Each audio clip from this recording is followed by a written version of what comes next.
Hi friends, ఇది మన ఊర్లో ఉన్న అతి పురాతనమైన ఇల్లు. ఇక్కడ అందరూ ఏవేవో దయ్యాలు ఉంటాయి అని చెప్తుంటారు. అలాంటి ఇంట్లో మనం చాలా ధైర్యం చేసి లోపలికి వెళ్తున్నాము. చూస్తున్నారు కదా, ఇదే అండి ఆ ఇల్లు. చాలా పురాతనమైన ఇల్లు. ఇక్కడ నైట్ అయితే ఎవరు రారు. అందులో మనం అందరం మా నలుగురు ఫ్రెండ్స్ కలిసి లోపలికి వెళ్ళడం జరుగుతుంది. చూస్తున్నారు కదా, చాలా పురాతనమైన ఇల్లు అండి.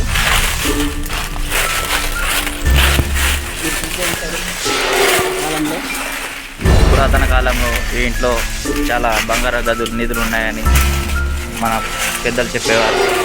ఆ నిధులని ఇక్కడి వాళ్ళు దోచుకోవడం జరిగింది. ఆ నిధులు దొంగతనం చేయడానికి వచ్చిన వాళ్ళలో 2 చనిపోయారంట. వాళ్ళు ఇంట్లో దయాలు తిరుగుతున్నారంటారు. అది నిజమా కాదా అని తెలుసుకుందామని మేము ఈరోజు రావడం జరిగింది. చూడండి ఎంత చీకటిగా ఉంది. చూడండి ఇక్కడ అప్పుడప్పుడు రాత్రి వేళల్లో భయంకరమైన శబ్దాలు కూడా వినిపిస్తాయి. ఈ ప్రదేశంలోనే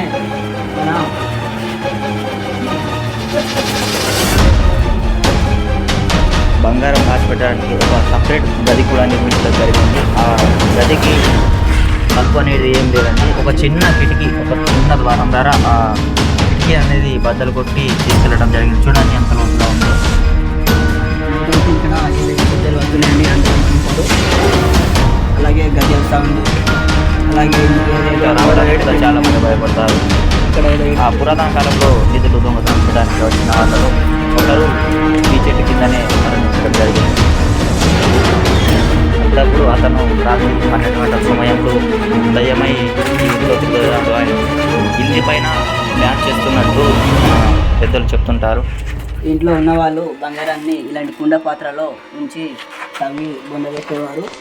అయినా పాత్రలు ఇంకా ఉన్నాయి. ఇలాంటి వాళ్ళు ఇచ్చినారు కదా, ఇలా ఇటువంటి వాటిలో నిర్వహించేవారు కదా.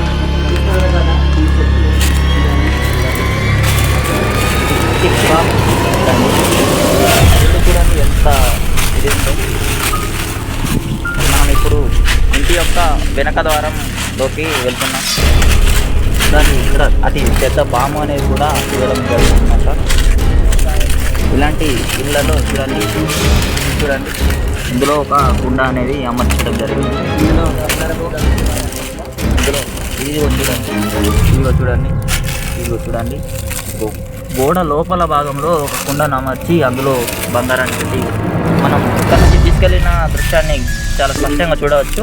పెద్ద రంధ్రం చేసి అందులో కుండ కూడా ఉంది, మీరు గమనించండి.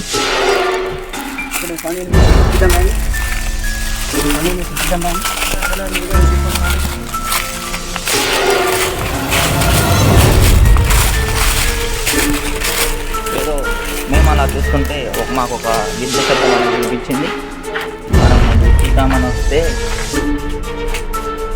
ఆ మూలకి ఏదో ఉన్నట్టు గమనించాం.